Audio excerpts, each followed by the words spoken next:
Hi, ഈസിബിസ് നിയോ tutorial ഈ വീഡിയോയിൽ cover ചെയ്യുന്ന topic sales and sales return invoice എങ്ങനെ എൻ്റർ ചെയ്യാം എന്നുള്ളതാണ്. ഫസ്റ്റ് സെയിൽ എൻ്റർ ചെയ്യുന്നതിന് നമുക്ക് ക്വിക്ക് ലോഞ്ച് ഐക്കണിൽ നിന്ന് സെയിൽസ് ബട്ടൺ ക്ലിക്ക് ചെയ്യാവുന്നതാണ്. അല്ലെങ്കിൽ ഇൻവെൻട്രി, ട്രാൻസാക്ഷൻ, സെയിൽസ് ഇൻവോയ്സ് എന്ന ഓപ്ഷൻ യൂസ് ചെയ്യാം. കീബോർഡിൽ F3 എന്ന ബട്ടണാണ് ഇതിനുവേണ്ടി യൂസ് ചെയ്യുന്നത്. സെയിൽസ് ഇൻവോയ്സ് ക്ലിക്ക് ചെയ്ത് കഴിഞ്ഞാൽ വൗച്ചർ സെലക്ടർ എന്നുള്ള ഓപ്ഷനാണ് ഫസ്റ്റ് വരിക. അതിനകത്ത് നമുക്ക് B2C, international and B2B options select ചെയ്യാം. B2C ആണെങ്കിൽ B2Cയിൽ ഡബിൾ ക്ലിക്ക് ചെയ്യുക. B2Cയിൽ ഡബിൾ ക്ലിക്ക് ചെയ്ത് കഴിഞ്ഞാൽ സെയിൽസ് ഇൻവോയ്സിൻ്റെ വിൻഡോ ഓപ്പൺ ആയി വരും. ഇതിനകത്ത് മുകളിൽ സെയിൽസ് ഇൻവോയ്സ് B2C ആണോ B2B ആണോ എന്നുള്ളത് ഇവിടെ ലിസ്റ്റ് ചെയ്തിട്ടുണ്ടാവും. അതിൻ്റെ താഴെയാണ് നമുക്ക് save, edit, print options available ആവുക. അതിൻ്റെ താഴെ നമുക്ക് ഡേറ്റ്, എംപ്ലോയി നെയിം, ഏതാണ് കസ്റ്റമർ എന്നുള്ളത് ചൂസ് ചെയ്യാനുള്ള ഓപ്ഷൻസ് ഉള്ള വിൻഡോ ആണ് അടുത്തത് വരുന്നത്. ഒരു invoice example, date 3rd June. അതിനുശേഷം നമ്മൾ ഏത് സെയിൽസ്മാൻ ആണ് ഈ ഒരു പർട്ടിക്കുലർ സെയിൽ എൻ്റർ ചെയ്യുന്നത് ആ സെയിൽസ്മാനെ സെലക്ട് ചെയ്യുക. അതിനുശേഷം ഇത് ക്യാഷ് സെയിൽ ആണെങ്കിൽ ഡിഫോൾട്ട് ക്യാഷ് ലെഡ്ജർ ഇവിടെ ലിസ്റ്റ് ചെയ്തിട്ടുണ്ടാവും. ഒരു ക്രെഡിറ്റ് സെയിൽ ആണെങ്കിൽ മാത്രം ഈ ന്യൂ എന്നുള്ള ബട്ടണിൽ ക്ലിക്ക് ചെയ്ത് നിലവിൽ ക്രിയേറ്റ് ചെയ്തിട്ടുള്ള കസ്റ്റമേഴ്സിനെ ഈ ലിസ്റ്റിൽ നിന്ന് സെലക്ട് ചെയ്യാവുന്നതാണ്. ഒരു പുതിയ കസ്റ്റമറെ ക്രിയേറ്റ് ചെയ്യാനുള്ള ഓപ്ഷനും ഇവിടെ നമുക്ക് അവൈലബിൾ ആണ്. ഈ ആഡ് ബട്ടൺ ക്ലിക്ക് ചെയ്യുന്നതോടുകൂടി ഒരു പുതിയ കസ്റ്റമറെ ക്രിയേറ്റ് ചെയ്യാനുള്ള വിൻഡോ വരും. കസ്റ്റമർ ക്രിയേഷൻ ഓൾറെഡി വീഡിയോയിൽ എക്സ്പ്ലെയിൻ ചെയ്തിട്ടുള്ളതാണ്. ഓക്കെ, ഇപ്പോൾ ഒരു ക്യാഷ് സെയിൽ ആണെങ്കിൽ cash at counter 1 cash sale ആണ്. അതിനുശേഷം നമുക്ക് ഒരു ഐറ്റം ഇതിൽ സെലക്ട് ചെയ്യാൻ 3 ഓപ്ഷൻസ് ആണുള്ളത്. ഫസ്റ്റ് വൺ, ആ പ്രൊഡക്റ്റിൻ്റെ കോഡ് അറിയുന്നുണ്ടെങ്കിൽ നമുക്ക് ആ കോഡ് യൂസ് ചെയ്ത് ആ പ്രൊഡക്റ്റ് സെലക്ട് ചെയ്യാം. ഇനി അതല്ലെങ്കിൽ സെക്കൻഡ് ഓപ്ഷൻ ഉള്ളത് അതിൻ്റെ ബാർകോഡ്. ഓരോ പ്രൊഡക്റ്റിനും യുണീക്കായി ഒരു ബാർകോഡ് ഉണ്ടാവും. ആ ബാർകോഡ് നമുക്ക് എൻ്റർ ചെയ്ത് ആ പ്രൊഡക്റ്റ് സെലക്ട് ചെയ്യാം. അതല്ലെങ്കിൽ ആ പ്രൊഡക്റ്റിൻ്റെ പേര്, ഫോർ എക്സാമ്പിൾ നമ്മൾ മുമ്പ് ക്രിയേറ്റ് ചെയ്ത പ്രൊഡക്റ്റ് സൺഫ്ലവർ ഓയിലാണ്. അപ്പോൾ ഈ സൺഫ്ലവർ ഓയിലിൻ്റെ സ്റ്റാർട്ടിംഗ് ലെറ്റർ അടിക്കുന്നതോടുകൂടി ആ പേരിൽ വരുന്ന എല്ലാ ഐറ്റംസും ലിസ്റ്റിൽ വരും. അതിൽ നിന്ന് ആരോ കീ യൂസ് ചെയ്ത് ഏത് ഐറ്റമാണോ സെലക്ട് ചെയ്യേണ്ട ഐറ്റം എൻ്റർ ബട്ടൺ പ്രസ് ചെയ്ത് സെലക്ട് ചെയ്യാൻ പറ്റും.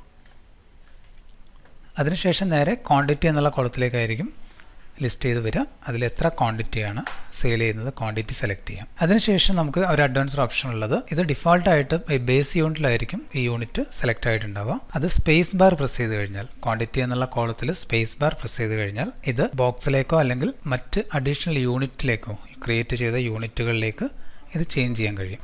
യൂണിറ്റ് ക്രിയേഷൻ എങ്ങനെയാണെന്നുള്ളത് ഓൾറെഡി വീഡിയോയിൽ എക്സ്പ്ലെയിൻ ചെയ്തിട്ടുണ്ട്.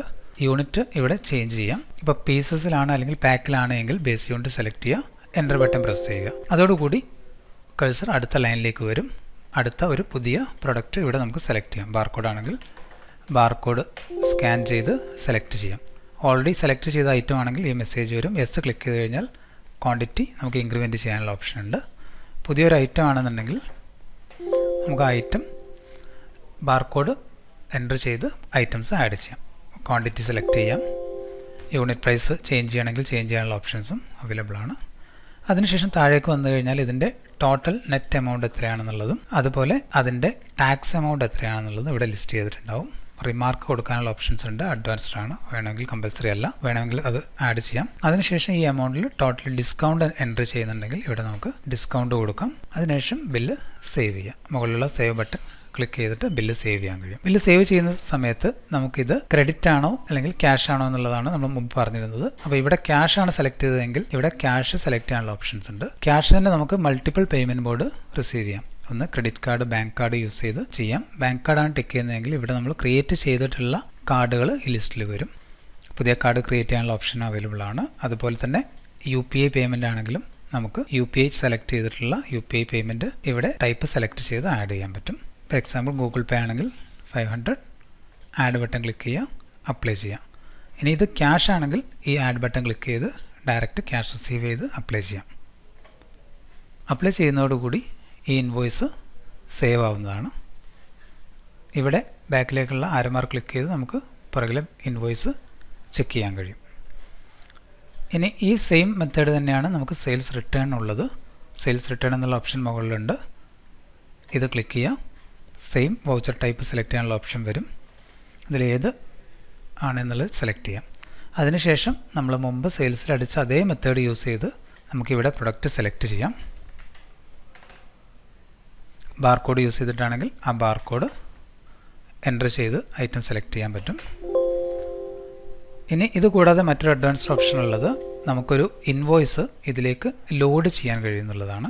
അതായത് ഒരു സെയിൽസ് ഇൻവോയ്സിനെ സെയിൽസ് റിട്ടേണിലേക്ക് ലോഡ് ചെയ്യാനുള്ള ഓപ്ഷൻ ലോഡ് ആൻഡ് മോറിൽ create invoice from other voucher എന്നുള്ളത് സെലക്ട് ചെയ്ത് കഴിഞ്ഞാൽ ഇവിടെ മൾട്ടിപ്പിൾ വൗച്ചേഴ്സ് നമുക്ക് ഇതിലേക്ക് ലോഡ് ചെയ്യാം. ഫോർ എക്സാമ്പിൾ സെയിൽസ് ഇൻവോയ്സ് ആണെങ്കിൽ സെയിൽസ് ഇൻവോയ്സ് B2C, അതിൻ്റെ വൗച്ചർ പ്രിഫിക്സ് എന്താണോ കൊടുത്തിട്ടുള്ളത് അത് എൻ്റർ ചെയ്യാം. വൗച്ചർ നമ്പർ അപ്പോൾ നമ്മൾ 10 എന്നുള്ള സെയിൽസ് ഇൻവോയ്സ് ആണ് എൻ്റർ ചെയ്തത്. ലോഡ് ബട്ടൺ ക്ലിക്ക് ചെയ്യുന്നതോടുകൂടി ആ ഇൻവോയ്സിലുള്ള എല്ലാ ഐറ്റംസും ഈ റിട്ടേണിലേക്ക് ലോഡായി വരും. അതിൽ നമ്മൾ ഡിസ്കൗണ്ട് കൊടുത്ത എമൗണ്ട് ഉൾപ്പെടെയുള്ള ഫുൾ ഡീറ്റെയിൽസ് ലോഡായി വരും. അതിനുശേഷം സേവ് ചെയ്യാൻ പറ്റും.